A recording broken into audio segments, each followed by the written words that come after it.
Something viral seems to come out of every meeting between US President Donald Trump and French President Emmanuel Macron, at least when cameras are rolling. And boy, did Macron roll out the red carpet, as we say, for Trump when he went to France. President Trump probably thinks that they celebrate Bastille Day on his account, you know. So get ready for another round as Trump hosts Macron and his wife in the White House. Besides being the first world leader Trump's invited for an official state visit, the young French president will also be the first head of state to address a joint session of Congress since Trump's election. All of this obviously leads to one very crucial question. Is the Trump-Macron bromance on? It's yet to be determined. Oh, bummer. But okay, let's move on. Beyond those viral moments, beyond the long handshakes, what is it in terms of policy that these two have in common? Trump, for all of his nationalism and all of that, in many ways is behaving like a conventional Republican president. You cut taxes and you deregulate. And that's an area where they both see eye to eye. Right, and you have a strong military. We do see in the Middle East, and especially with regard to Syria, not only a common sense of policy, but a willingness to pay a price to do that. Nous avons un objectif principal.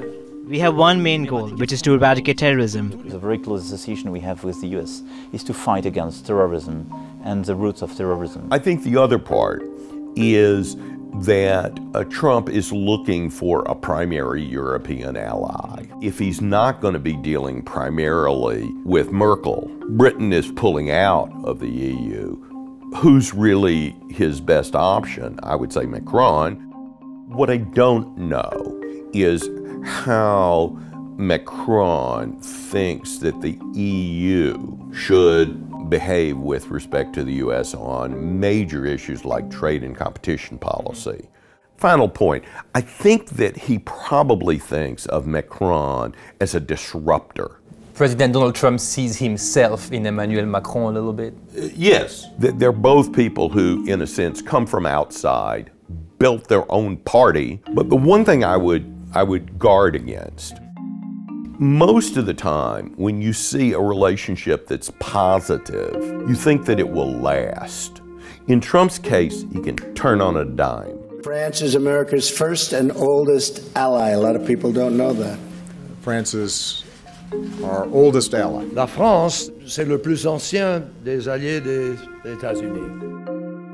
When George Washington defeated the British at Yorktown, he did so with the crucial aid of the French Navy and to some extent French armed forces on the ground. When we say France is America's oldest ally, most Americans would take that as breaking news. They just wouldn't know. While we don't know for sure if the Trump-Macron bromance is a thing, we sure know the relationship between the US and France has quite improved since the Freedom Fries era. No more Freedom Fries. Freedom Fries are just a thing of the past. First of all, it was ridiculous when we renamed French fries as Freedom Fries. Now, the refusal of France to support the U.S. in Iraq triggering a symbolic protest. Instead of offering French fries, some restaurants across the country are now calling them Freedom Fries. That message also being heard in Washington, now being served in congressional cafeterias. Freedom Fries, and instead of French toast, you can get Freedom Toast.